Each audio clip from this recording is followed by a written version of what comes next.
This is the Relevant Podcast.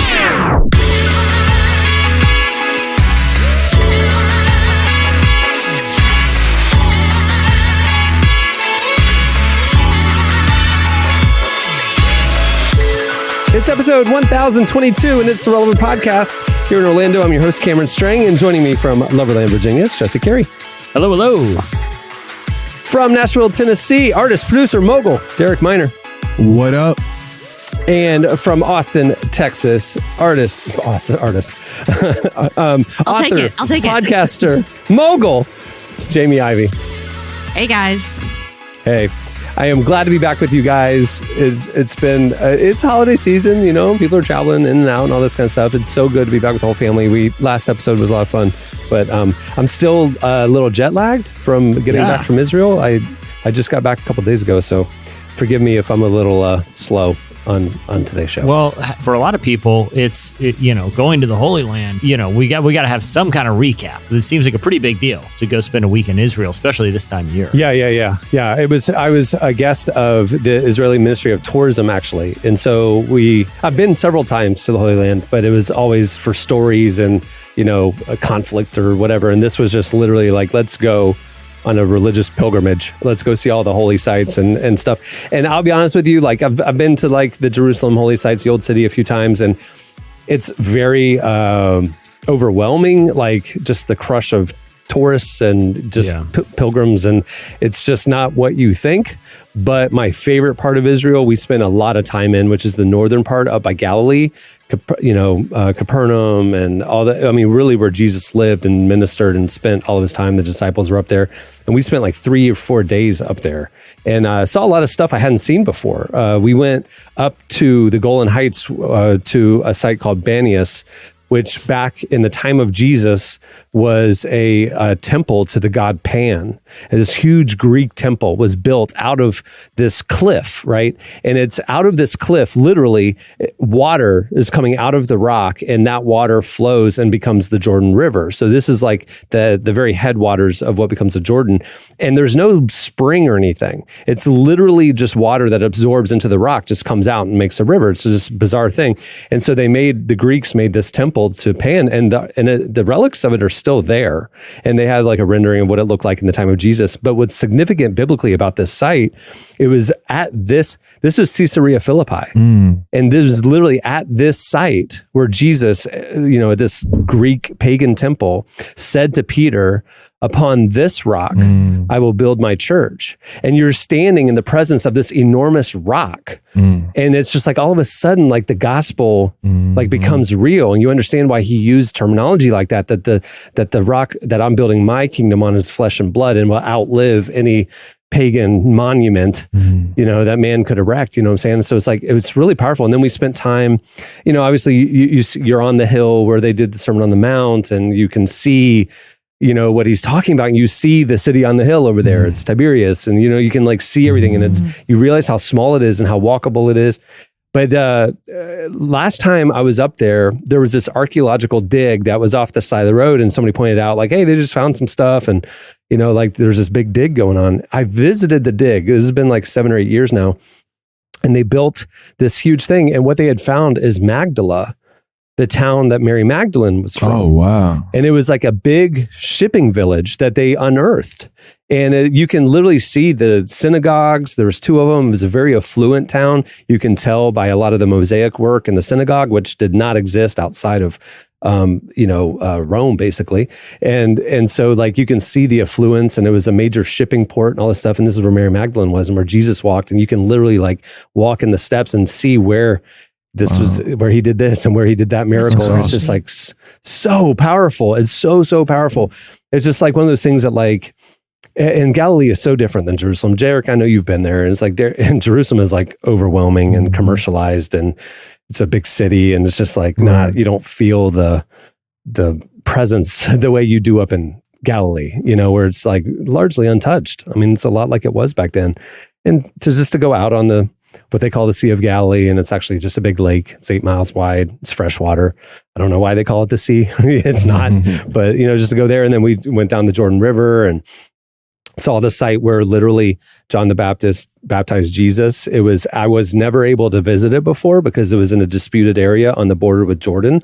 And they've, in the last 2 years, opened it up. And so it's the first time people can visit it now. But because it was always disputed land, like there aren't big temples and palaces built there, over the years. Like it feels very like it was back then. I mean, you're just going through the desert and all of a sudden you come across this oasis where John the Baptist was known to be doing his baptisms near Jerusalem. It's crazy. It was powerful. It was very, very powerful. And, the whole point of it is everybody who's a believer should go visit the Holy Land at some point in their life. It makes the gospel real, and like it does something. It does something to you. So I'm glad to be back. It's a lot of travel. It's 20 hours each way. So jumping back glad into you're it, back, bro. Man, Glad you're back. Yeah. I've Thanks. always wanted to go. And, Me too. I've, been a follower of Christ for, pretty much my whole life. So I'd love to, see the historical places he visited and walk in his footsteps. The food, best food of your life. Oh, yeah. The food Goodness is gracious. unbelievable. Yeah. The meals are all evening long. Just having a lunch, a falafel or a shawarma or something, just in a pita. Oh, so good. So Jesse, you said someday you want to go there. And I'll be honest with you, I was there scouting a trip for us next year. Potential trip for us next year. So the idea is that we would all go and then we'd invite some of our artists and other friends, and go and spend a week in the Holy Land. Like you and Jesse, or am I invited to this too? No, we, the podcast, we, all of us. So if our friends and partners are listening, I have now put it out publicly that this needs to happen. Let's make it happen. Let's go. Make it happen. Yeah. Well, we have a great show for you today. Coming up later, we talk to a legend in the faith, a hero in the faith, Tim Keller, author, pastor Tim Keller. You don't want to miss that. Also, at the end of the show, we have a very special Christmas-themed epic battle. But stay tuned. Coming up next, it's Slices.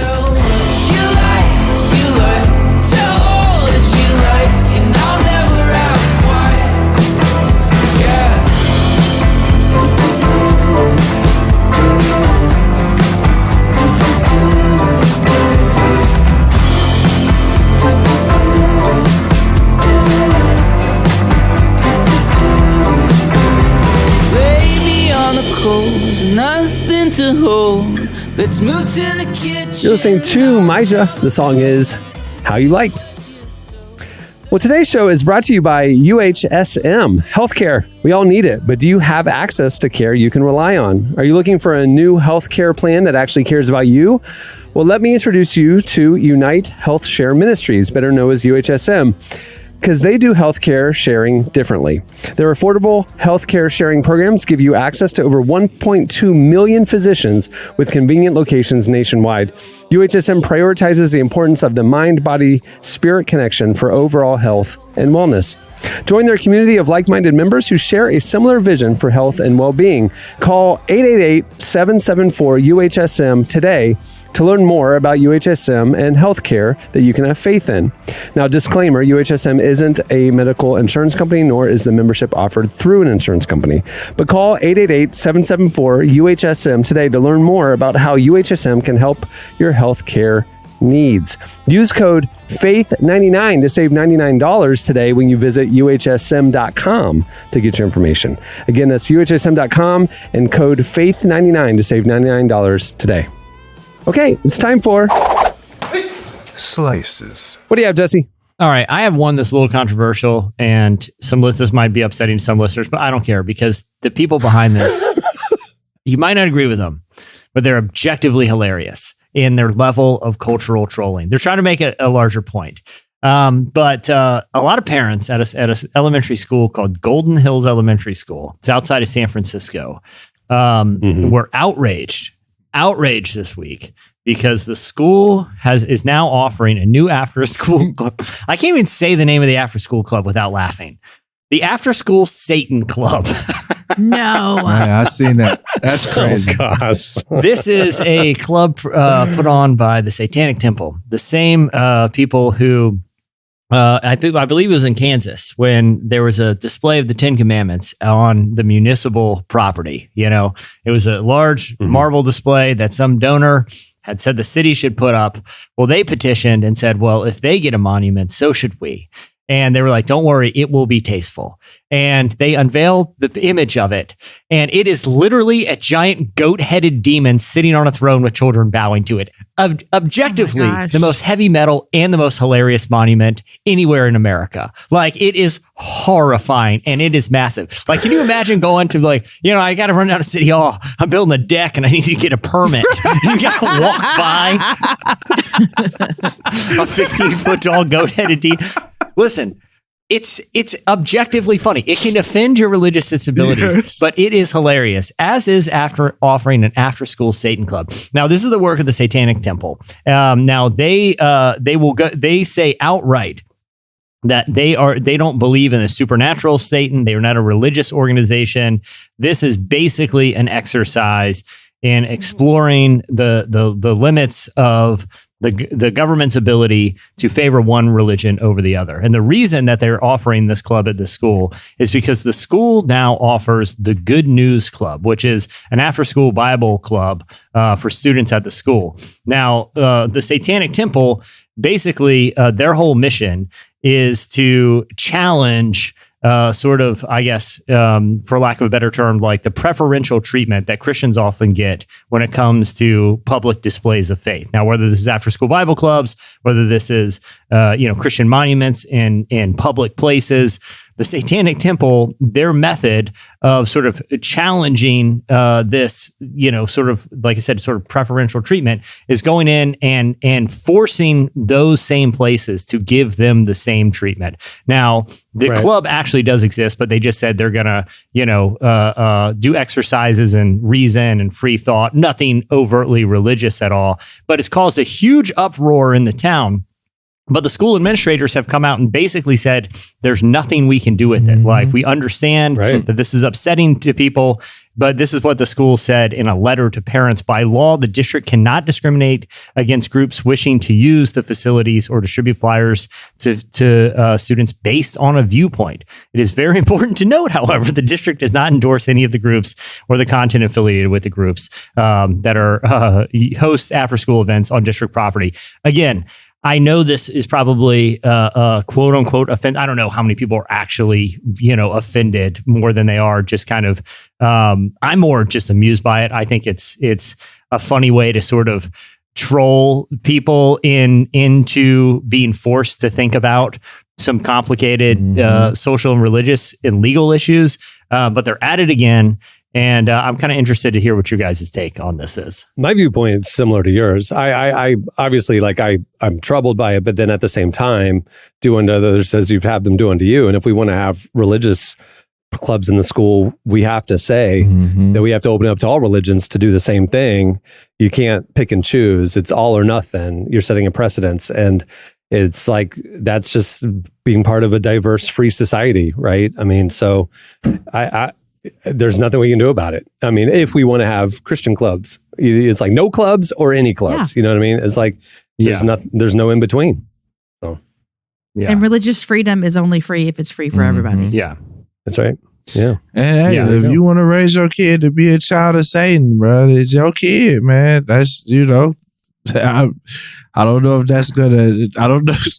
I don't know how that's going to help you as far as... Well, they said 3 kids have signed up. So I'm like, yo, when it's all said and done, man, look, I'm raising my kids under Jesus and I'm having a hard time for them to clean their room every day. I'm like, man, so I don't know. Well, like I said, they have said, listen, we are not the Church of Satan, which is actually Satanist. This is more or less sort of a thought experiment and a way just to, force people to reckon with, notions of religious freedom in a free society. And again, I think I'm more or less just amused every time they make the news, because I just think, despite, even though I'm not advocating the spread of the principles of Satan, I do think this is a funny way to force people to have to think about this. Like I said, in a way that just frankly just amuses me. Yeah. All right. What do you have, Jamie? Okay, so here's what I have to ask you. I'm going to start with a question real quick. Is there a celebrity that you would buy their shoes from them? Like they've gone, they passed away, and you want to own a pair of those shoes? Yes or no? It's a no for me. I don't understand why you want to buy old shoes. Like actual shoes that they wore. Yeah, Well, the way they wore their shoes. But I have actual shoes that like Dwight Howard and Shaq wore at a basketball game on my shelf right there. They're alive. It's a little different. Okay. And maybe it's a little different if it's an old raggedy pair of Birkenstocks that somebody wore. I think that changes it a little bit. You guys, sandals once worn by Steve Jobs, they were auctioned off for $218,000. These are shoes that look like you would pick them up at Goodwill because he wore them every single day. Like in the 70s and 80s when he was building Apple, right? 100%. They're old, right? Yep. Yeah. I bet they stank.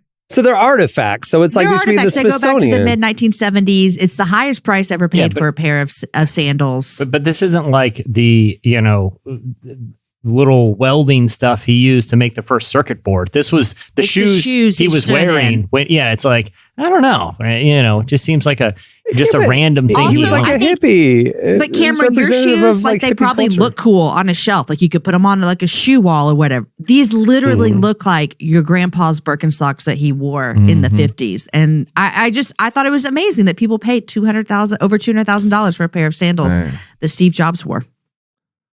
I mean, maybe it's because we got a big old Planet Hollywood here in Orlando, and you walk in, there's just outfits everywhere. I don't think this is that weird. I mean, it's just he's a famous person who 200 racks. That's a lot of money. 200 racks. I mean, if it was like $5,000, that's still a lot, but it's still not like 200,000. They said they were hoping to get 60, so they were hoping for 60,000, and then the final price, over $200,000. That feels like money laundering to me. I don't think that's. Yeah. Something gets, I think there's a mob affiliation there. Honey. All right. What do you have, Derek? What I have is in our update on the Twitter apocalypse or not, depending on what you think. People are now uploading full movies onto Twitter in 2-minute increments because of a copyright policy mistake, I guess. Breakdown. So somebody uploaded Tokyo Drift in 2-minute increments, and it took 50 posts. But first off, that's a lot of dedication, dog. Like I'm down with trolling, but I don't know if I could 50 posts of 2-minute increments of a movie troll. Like that's a lot. That's hilarious. That's kind of crazy though. It's like they're going. Because it used to be human monitored. And so then that whole team left and there's nobody monitoring if you're uploading copyrighted material. So they're just having a heyday right now on Twitter. Oh, really, you just made up a great point, man. Like, so how are they monitoring? Right. Like, how is... Jeez Louise. Well, that's why they had to shut down the verification as well, because like there wasn't anybody there to verify anything anymore. So everybody was doing impersonations and stuff, and so they shut that down for a while. It turns out you might need a staff to run a massive thing like that. You know what? That's a good idea. So, maybe we need a staff. Don't fire your people. I know we're recording this a week before people are hearing it, but I literally saw a Twitter tweet today that the layoffs are over and we're hiring again. And it's just like, because they cut too deep and now they need to put people back into the seats. So anyway. Awesome. Yeah. All right. That's funny. Well, there's a lot more where that came from. Go check out relevantmagazine.com for slices every day. Stay tuned. Up next, Tim Keller joins us. Don't miss it.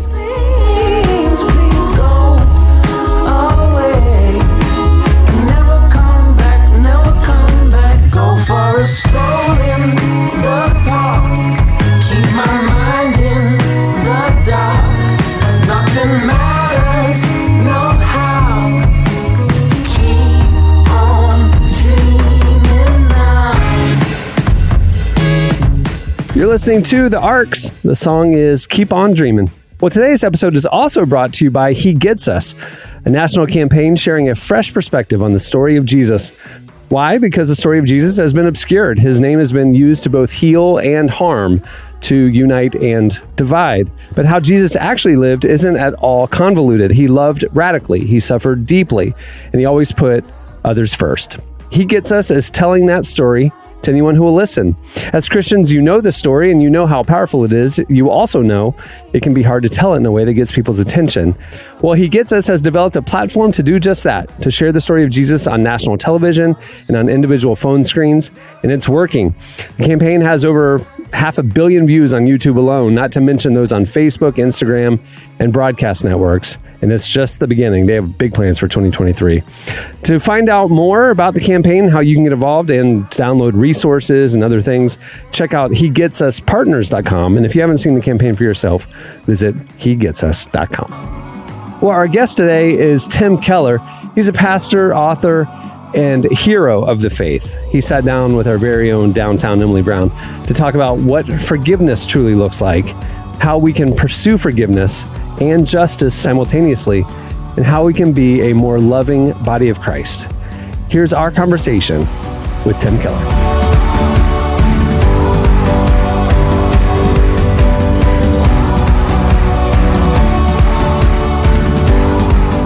I'm excited to talk about forgiveness, which I love talking about because I think it needs to be talked about more. Personally, I think we could all use a bit more forgiveness in our life. Especially, I know my generation, forgiveness is a really big topic at this time, especially when it's put next to justice. And a lot of people would say, we need to pursue justice over forgiveness, but you argue that there is space for both. So I'd love to know, what do you mean by that? And what does that look like? Forgiveness is not the opposite of doing justice. That actually forgiveness is not only not a contradiction of pursuing justice, it's actually a precondition for pursuing justice. Because if you don't forgive before you start to pursue justice, you'll actually be pursuing vengeance. The Bible has there's a statement in the Bible it's called the lex talionis, which is a tooth for a tooth. You've heard that. Mm-hmm. Well, the reason why that was a legal rule, a tooth for a tooth, is if somebody actually knocks your tooth out, comes up to you and knocks your tooth out, you don't want to turn around and just knock out their one tooth. You want to you want to knock all their teeth out, because vengeance almost always goes beyond justice. You want the person to suffer, you want the person to hurt. In fact, you usually want them to hurt a little more than you were hurt because they started it. And so, two things about vengeance. Vengeance always goes beyond justice. Well, I'll say three things about it. It tends to usually go beyond what justice requires. Number two, it very seldom really is successful because vengeance is easy to see. So if you're going after a perpetrator and you're trying to really just make that person suffer, that person is not going to respond well to you. They're not going to repent. They're not going to admit they were wrong. They're going to see that it's a vendetta, and they're just going to get their back up or even retaliate. And last of all, vengeance eats you up with anger. I mean, it just consumes you. And what you ought to do is you ought to get control of that anger by forgiving and then go pursue justice. And then you will do it well. You will do it in a just way. And a big part of the difference between vengeance and justice is motivation.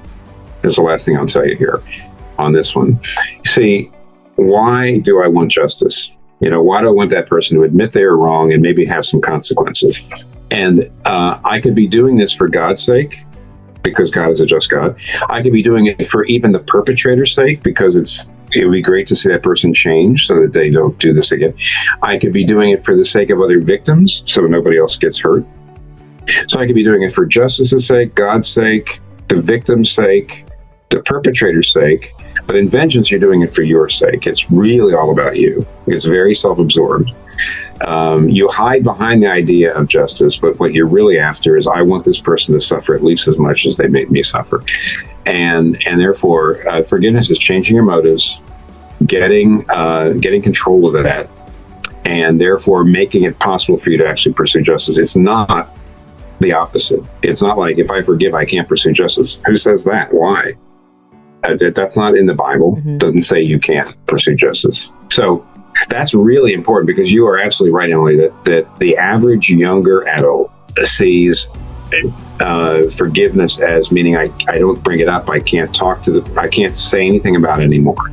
And I don't think that's what you see in the Bible at all. I don't think that's really how it's defined.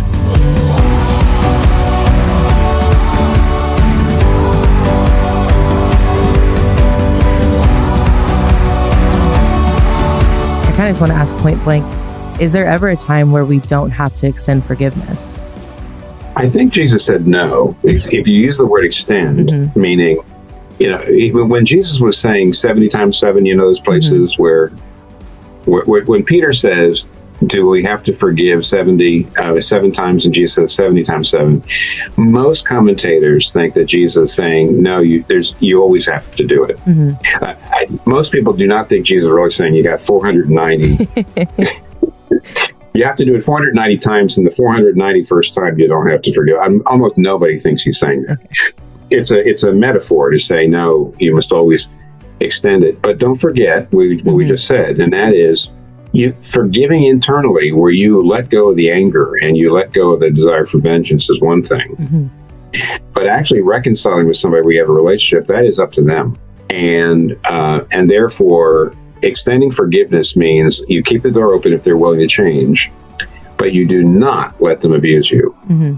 So there's a sense in which, yes, I do think there is no place where you don't extend forgiveness if you're talking about the inside. But by the way, this a book by two friends of mine, Dan Allender and Tremper Longman, some years ago, wrote a book called Bold Love. Tremper is an Old Testament biblical studies professor, and Dan was a psychologist. He's a counselor.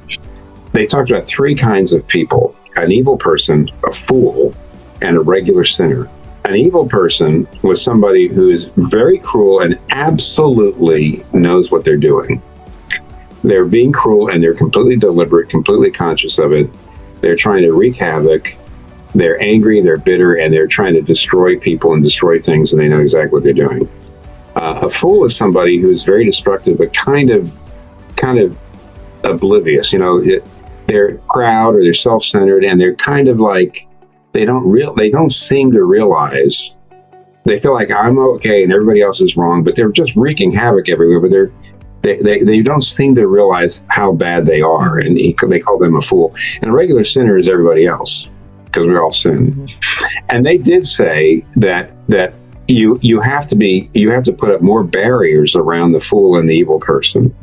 That even if you forgive them, you have to be extraordinarily clear that unless they make major changes, that there is not going to be reconciliation. So in that sense, yes, you always have to extend forgiveness inside, yeah. But when it comes to, that woman who was calling every Tuesday night, but that is her father, and I think that was great. I think with most people who are really evil, etc., you say, if I see a change in you, absolutely, I'd be interested in talking about a relationship, but I don't, and I'm not going to make it easy for you to get to me. I'm not going to make it easy for you at all to sin against me. And so in those cases, in many ways, you do withdraw, and you should, because you just don't want to become, you don't want to be grist for their evil mill.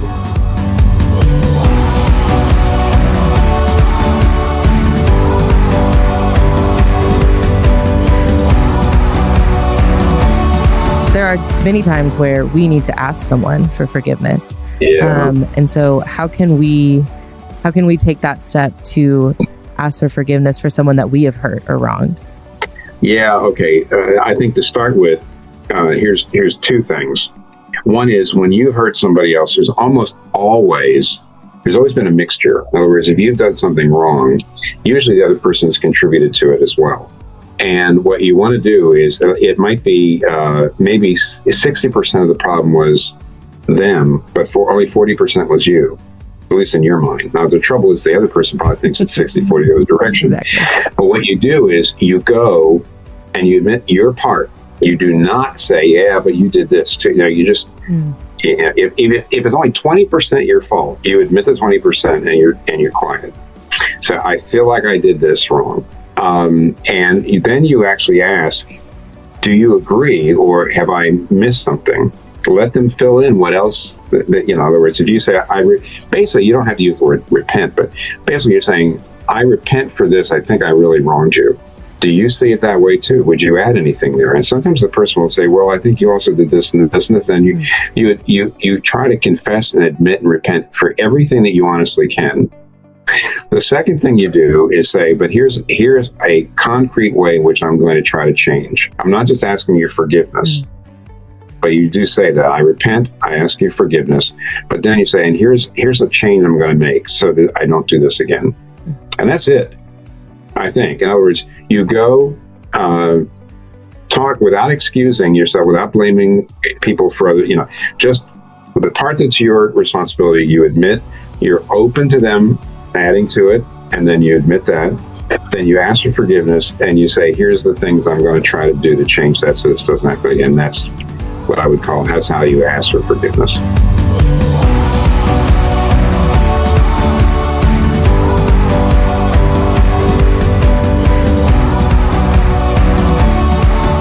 That was Tim Keller. Make sure to check out his latest book, Forgive, Why Should I and How Can I?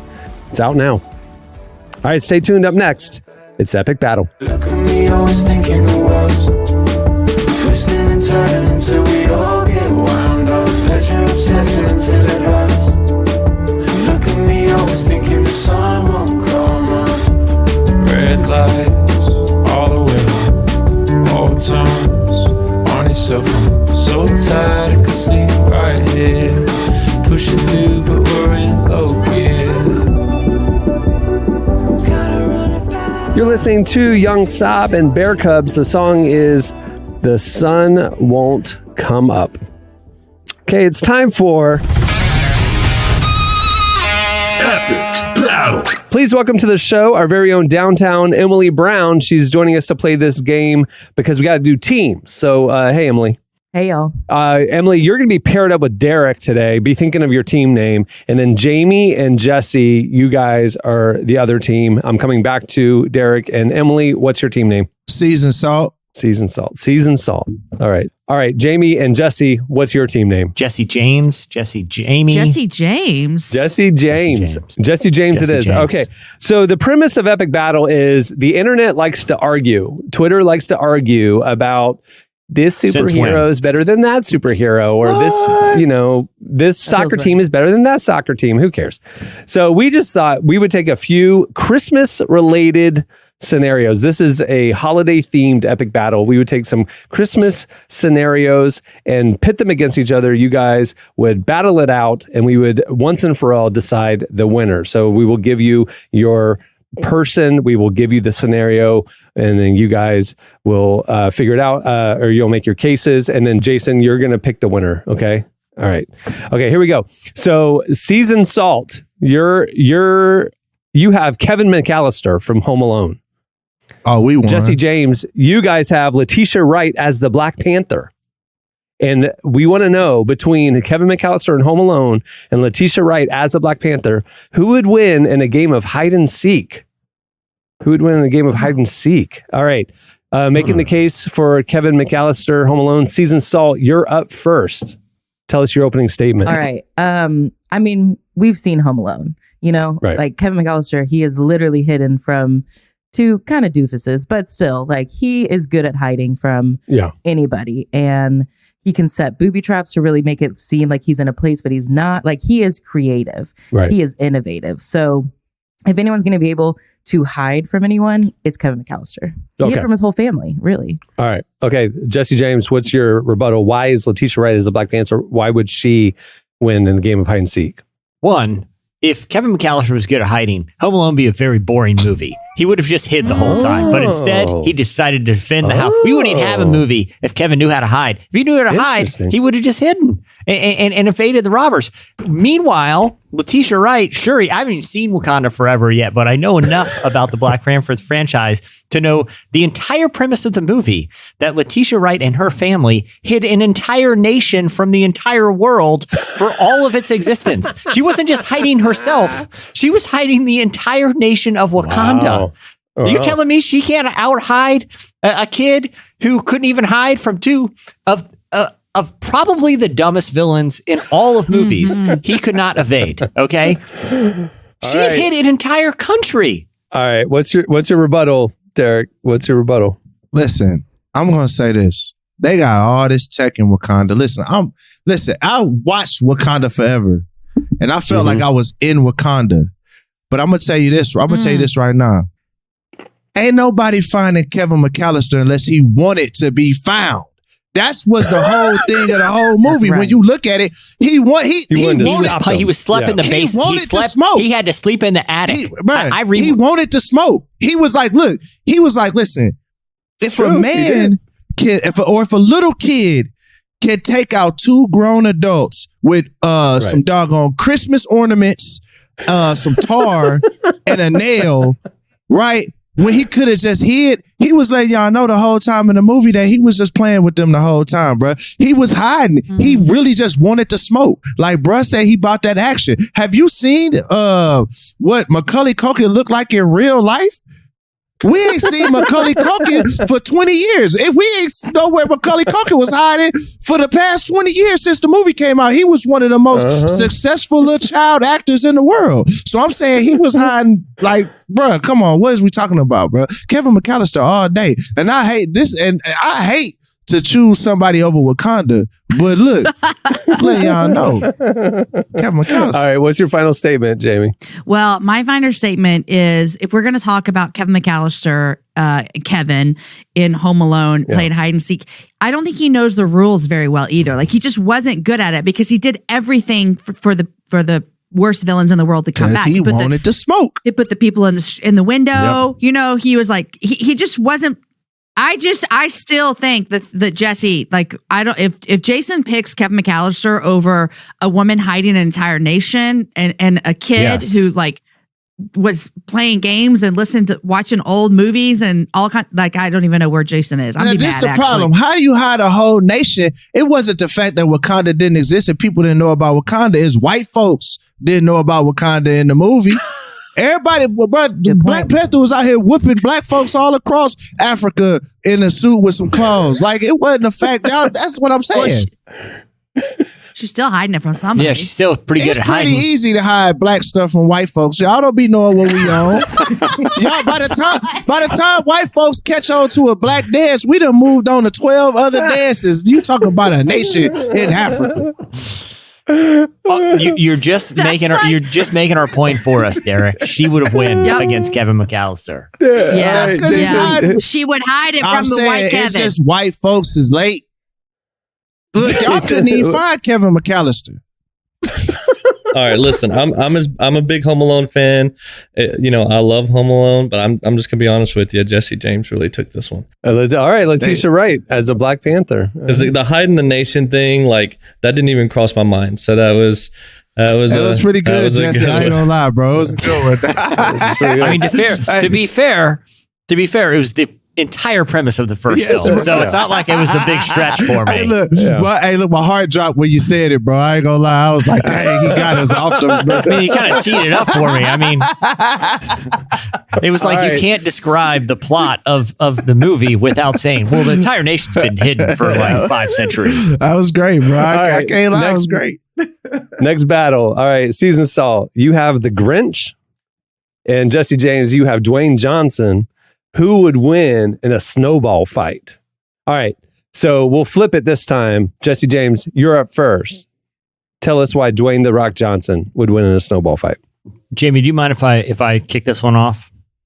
I actually love it when you kick it off, Jesse. I have a Rock take. Okay. I listen to a lot of Rock adjacent content, like, pods that talk about The Rock. And there's one thing I know about The Rock. He's arguably the most petty dude in all of Hollywood. Really? And here's why. Do you know like when he was doing the Fast and Furious movies, right? It was like in his contract that he had to land as many punches as Vin Diesel. He will not lose. The Rock will never be in a movie where he is on the losing end of anything. He's very protective about his persona. Like even with Black Adam, his latest one, it's basically he is like an unstoppable Superman. Think of any Rock movie where The Rock looks bad or The Rock loses. It doesn't exist. That's what The Rock's cooking. He, out of just sheer pettiness, and this is why I think the Rock star, like I don't think he'll ever be like looked at as like one of the best actors in the world. I think he'll be recognized one of the biggest movie stars, but he will always cap himself because he'll never be a loser. And that not only extends to his movie roles, that extends to snowball fights. He would fight dirty and probably get lawyers involved, to be honest, to make sure that he is on the winning end of the snowball fight, if I know anything about The Rock. All right, Seasoned Salt, tell us why the Grinch would win in a snowball fight. I just Googled The Rock Black Adam, since we say The Rock doesn't lose. Yeah. The Rock Black Adam tops our 10 worst movies ever. The Rock fails in Black Adam, possibly worst movie ever. Black Adam, the worst movie of the decade. Look at hey, he's got receipts. It made like $1 billion. Black Adam review. The Rock's big, loud supervillain hit is basically fine. What I'm saying is The Rock can lose. And I'm going to tell you why The Rock can and will lose to the Grinch, because the Grinch a cartoon. He ain't even real. In a snowball fight, he go shoot snowballs from out of the sky. It's gonna be crazy. The speed. He's got a terrible heart condition. Exactly. He can't even. It's 2 times too small. How's his blood's not even oxygenated enough? Because you look, he stole. The Rock's working out like 4 times a day. Exactly, and The Rock can't even steal Christmas. The Grinch stole all of Christmas, so he gonna be able to throw all the snowballs. He don't even like Christmas, so he want all the smoke with the snowballs anyway. So what I'm saying is, bro, this man literally stole Christmas. Somebody with that level of dog in them in a battle with The Rock in a snowball fight.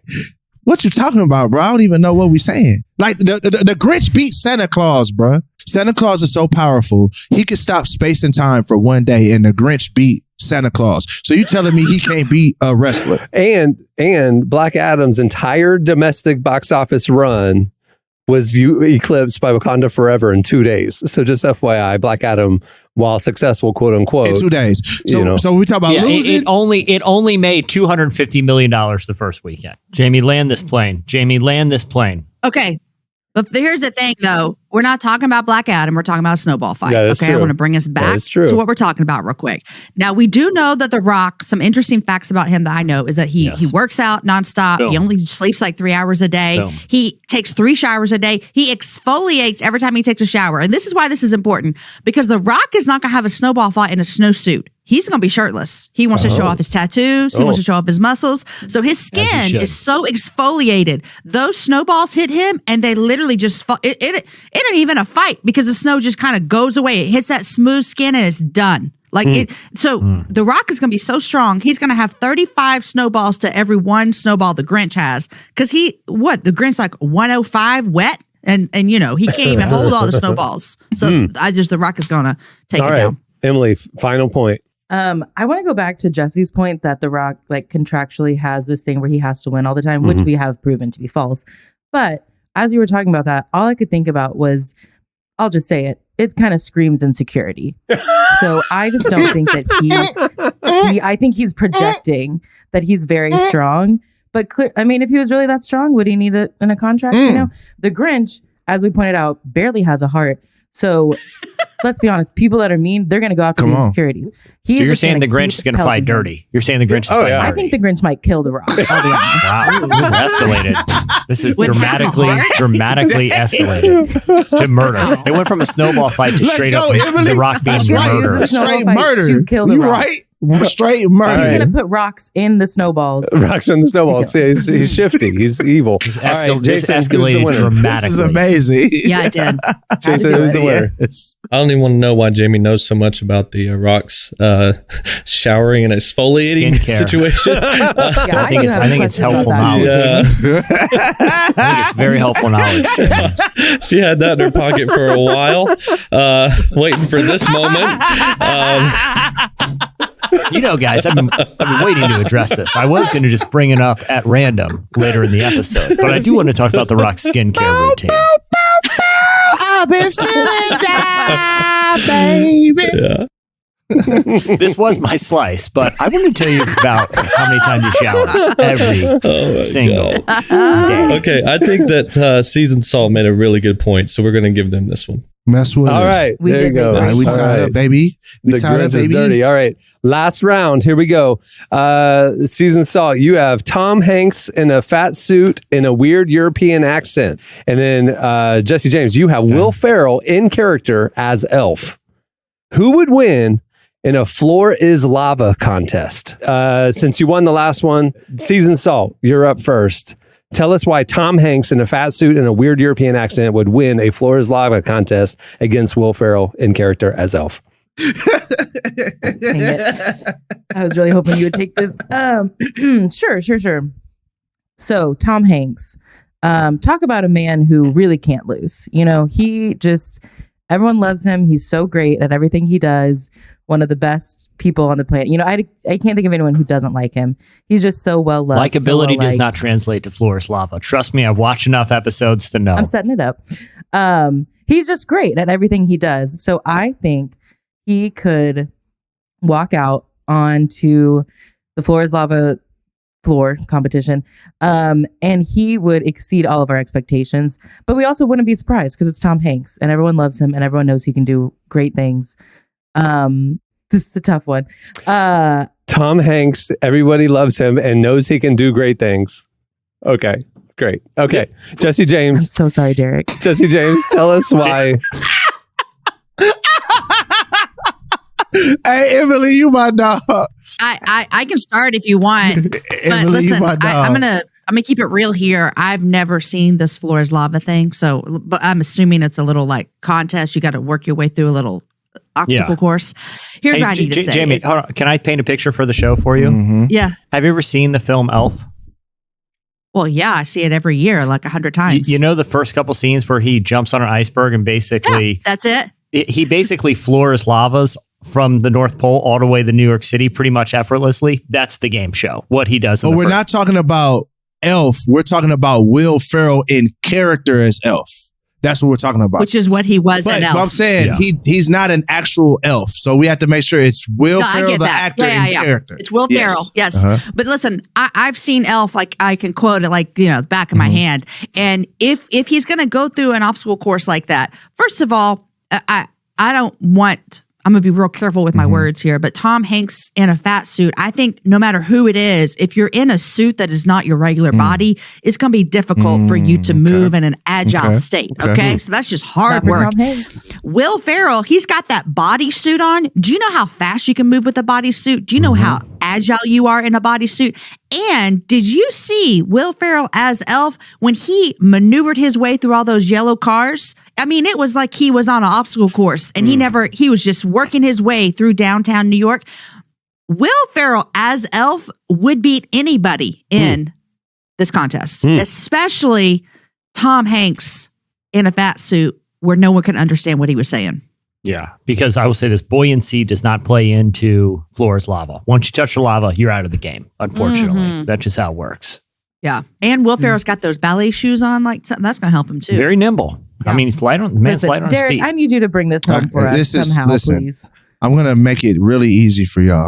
I'm gonna name you 2 movies, and Tom Hanks was a part of those 2 movies. And was he in a fat suit with a weird European accent? no, but I'm gonna explain to you why that's not even relevant in these 2 movies. So we have Forrest Gump and we have Castaway. And Forrest Gump, he was literally training as a runner because Forrest Gump would just run. He had to actually do athletic training for that. If we're talking Castaway, have you seen a picture of Tom Hanks's body in Castaway? Here, I will show it to you. That's what he looks like. The man is a training beast when it comes to doing anything. So if he wants to gain weight, he does that. When he gets in the character and does his thing, he goes crazy. But in Castaway, matter of fact, Tom Hanks went so crazy in Castaway that he had a weight loss plan in a renowned online site called Weight and Skin. And it talks about his Tom Hanks' weight loss and diet plan and fitness routine. He actually has a fitness routine proven to help bring down diabetes. So we're saying this man with this level of commitment to any role and this man with this level of commitment to success is going to lose to a man in tights and red shoes? I don't think so. I think Tom Hanks. When have you ever seen Will Ferrell look like he could even jump over a phone book? I'll wait. I'd like to just talk to the judge for a second. I just want to make sure we're all staying on track here, Jason, with this, all the stuff we got going on here. Because Cameron did not say Tom Hanks in Castaway. In a fat suit, but he worked out. He's working out. Okay. He's working out for Floor is Lava. That's what I'm saying. He is working out for Floor is Lava because he knows what's ahead of him, right? Will Ferrell is just going to show up in some green tights and some pointed red shoes, and he gonna fall off the first obstacle course because Will Ferrell don't even look like he walked to the kitchen to eat. He looked like he had people bring the food to Jesse, him. bring it home. Will Ferrell ran a sub 4 hour marathon. For any non-runners out there, that is really fast. Wow. He's run 3, I think. Okay. The same point applies. Does he have his own weight loss and workout routine that people are You don't need to lose weight. You need to run marathons. Exactly. He needs pull the picture of Castaway again. He needs the nutrients in his body. And plus, look, Floor is Lava is a game of savvy and strategy. Tom Hanks, too nice of a guy. He's not trying to outthink. What? We got to go Will Ferrell now here. What happened to character doesn't determine who wins. This is a ruthless game, Emily. It is a ruthless. Floor is Lava is a ruthless game. You either win or you're boiled alive in lava. Them's the rules. So, you want to go Mr. Nice Guy here? No, you don't. What's up, Jason? Okay, listen. So I watched Floor is Lava for the first time last week. Jamie, you need to watch it. It's actually really entertaining. Yes. Peak of entertainment. Yeah, it really is. It's the best show on Netflix. Best movie. Better than Stranger Things. It was our podcast that made me go listen to that, or go watch it rather. Good. So this was a tough one. I'm not going to lie to you because I have really. Listen, Jason? I just have a heart. I have a heart for Tom Hanks, and it's a really good point. And I had no idea you had a workout plan. I mean, I might tap into that. And then I love Elf. So, but as far as your points go, I'm going to have to give the point to Jesse James. So, all right, you guys got it. I love you guys, Derek. I love you. You made the rational Good job. choice. You really held us through. I tried. I did not. If nothing help else, at all. Will Ferrell demonstrated in the beginning of the movie, just like Jesse said. Exactly. He Floor is Lava from Antarctica to the Brooklyn To Bridge. New York City. Yeah. Yep. I think he went a 5-minute round. Yeah, Emily was trying to really appeal to folks' heart at the beginning there. She's just, Tom Hanks is a great guy. He's good at everything. My man was jumping over narwhals. Okay, he'd be just fine on the Netflix show. Okay? I was actually just trying to run the clock to give Derek time to think of an actually good argument. I was really taking one for the That's team. a good play too. That's a good play. Emily. Yeah, because I'll be honest, I know I had nothing to start. Like I felt like Michael Scott when he says, like sometimes I just start a sentence and just keep talking to see if you find if it goes somewhere. That's really as I was talking, I was like, what is the next word to come out of my mouth? Hey, Emily, you held it down. Emily, to be fair, I've been doing that on this podcast ever since day one. I never know. That's how the secret to podcasting. All I know is it's my turn to say something, and we're just going to see what happens here because it could, sometimes you got to let it rip, Let the arrow draw the bow. You know what I mean? Just kind of start talking, see what happens. That's perfect. All right. Well, that was fun. That'll do it for Epic Battle. Before we wrap things up, I want to thank Tim Keller for joining us today. Make sure to check out his latest book, Forgive, Why Should I and How Can I? It's available now. You don't want to miss it. Also, head over to relevantmagazine.com. We're covering the intersection of faith, life, and culture every day. We publish like 10, 15 articles a day during the week. You should check it out. Make relevantmagazine.com part of your browsing, or just follow us on all the socials. We're on Twitter. We're posting on Instagram, obviously Facebook, and, stay in touch. If you aren't a social media person and you want to stay in touch, right there on the front page of relevantmagazine.com, you can sign up for Relevant Today, which is our top 5 trending stories delivered to your inbox every morning. It's a great way to stay plugged in, even if you're not on social. Hey, while you're at the site, make sure to click on the magazine tab to check out the fall issue of Relevant. It's available. The ad-supported version is available for free, thanks to our sponsor, He Gets Us. If you want the beautifully designed ad-free enhanced edition, join Relevant Plus. For just as low as $2.50 a month, you get not only the magazine, you get this podcast ad-free, you get unlimited ad-free reading at relevantmagazine.com, an exclusive subscriber podcast, and more. All the information is right there on the Relevant Plus tab at the site.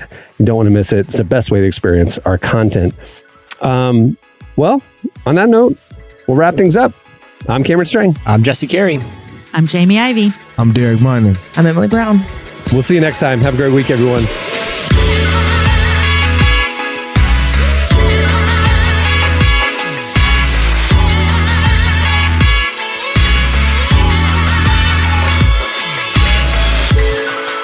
Thanks for listening to the Relevant Podcast. Check out our features, interviews, and news updates every day at relevantmagazine.com. And make sure to follow Relevant on Facebook, Twitter, and Instagram for the latest. For more great podcasts, browse the shows on the Relevant Podcast Network, which you can find at our site. And while you're there, don't miss the all-new era of Relevant Magazine. A new issue releases every other month at relevantmagazine.com.